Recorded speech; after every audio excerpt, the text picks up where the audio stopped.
Halo, selamat pagi. Perkenalkan nama saya Eris Purwanti Muda Simbolon dengan nomor induk mahasiswa 23220035.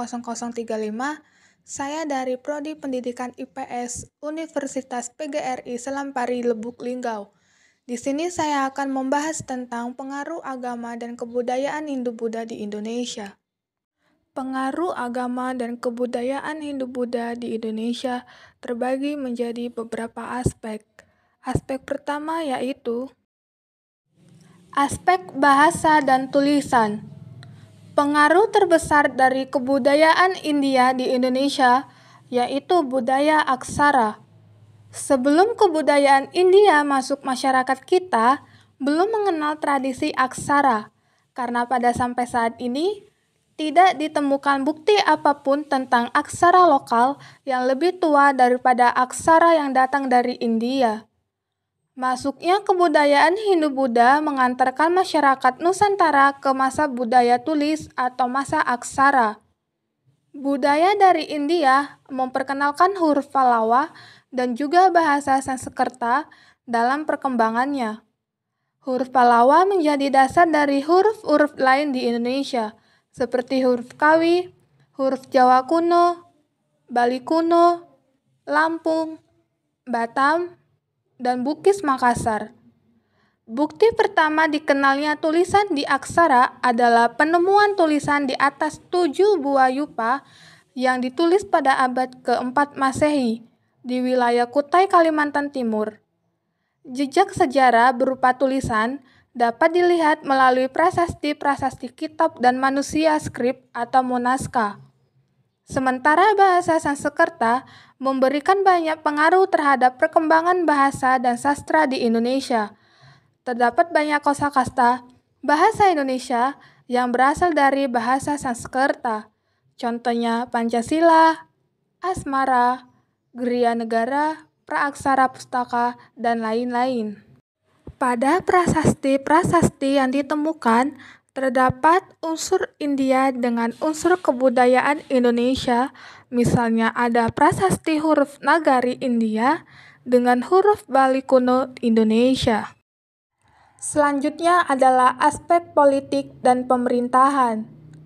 Sebelum masuknya pengaruh Hindu-Buddha ke Indonesia, sistem pemerintahan masyarakat kita adalah pemerintahan desa yang dipimpin oleh seorang kepala suku. Kepala suku dipilih berdasarkan kekuatan dan kelebihannya. Setelah budaya India masuk, diperkenalkanlah sistem pemerintah kerajaan. Salah satu pengaruh Hindu di bidang politik yaitu munculnya konsep Dewa Raja. Konsepnya adalah seorang raja diyakini sebagai titisan atau rehin karena si dewa. Konsep ini mengeliminasi atau mengesahkan pemusatan kekuasaan pada raja. Dari konsep ini, juga Indonesia mulai mengenal sistem pemerintahan kerajaan dengan raja bagi pemimpin tertinggi.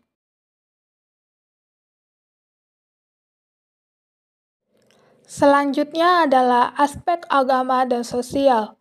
Sebelum pengaruh Hindu masuk, masyarakat kita telah mengenal sistem kepercayaan animisme dan dinamisme, serta kegiatan sejumlah upacara yang terkait pemujaan terhadap roh nenek moyang.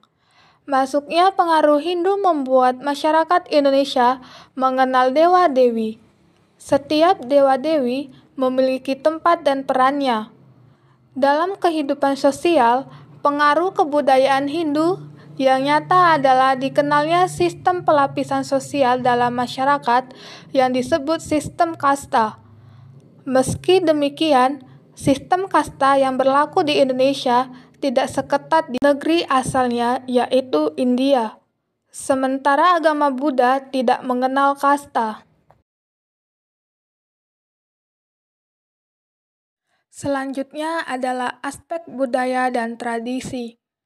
Pengaruh Hindu-Buddha juga mempengaruhi aspek tradisi lokal masyarakat Indonesia. Contoh tradisi yang masih ada pada sampai saat ini misalnya adalah upacara ngaben yang dilakukan umat Hindu di Bali.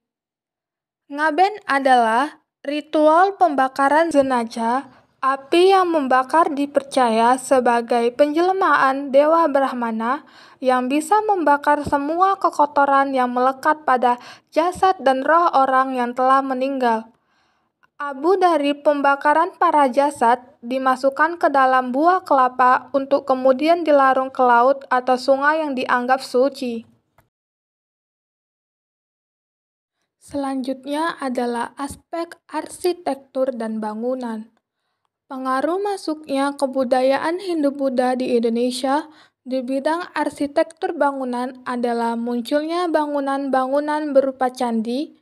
Candi yang ditemukan di Indonesia pada umumnya adalah perwujudan dari akulturasi atau percampuran dua budaya, budaya Nusantara dan budaya India. Pola dasar dari candi-candi di Indonesia yaitu berasal dari bangunan punden perundak yang mulai berkembang pada masa megalitikum. Candi-candi di Indonesia pada umumnya memiliki tingkatan yaitu bagian dasar atau bawah bangunannya lebih besar hingga mengkerucut lebih kecil pada tingkat atasnya. Candi-candi bercorak Hindu umumnya berfungsi sebagai makam para raja.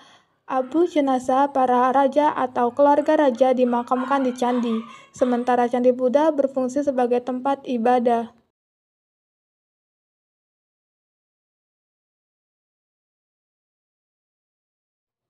Selanjutnya adalah seni rupa dan seni ukir.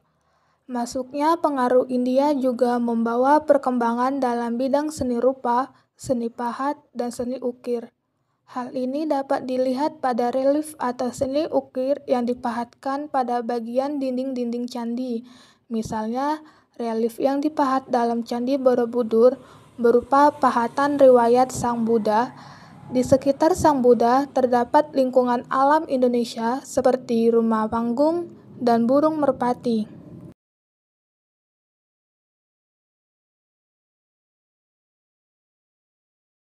Dan yang terakhir adalah sistem kalender. Sistem kalender Hindu-Buddha turut berpengaruh terhadap kebudayaan Indonesia, yaitu digunakannya kalender dari India yang bernama kalender Sangka. Tahun Sangka dimulai pada tahun 74 Masehi.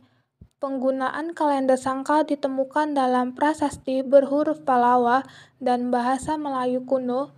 Tersebut menjelaskan tentang keberadaan kerajaan Sriwijaya di Sumatera yang berangkat tahun 606 Syakral atau 686 Masehi. Perhitungan tahun Sangka sampai saat ini masih digunakan oleh masyarakat Bali yang beragama Hindu. Perhitungan ini digunakan untuk menentukan hari dari sejumlah kegiatan upacara keagamaan yang mereka anut. Baiklah, itulah tadi pembahasan dari saya mengenai pengaruh agama Hindu-Buddha di Indonesia. Semoga pembahasan saya ini bermanfaat bagi teman-teman sekalian. Terima kasih.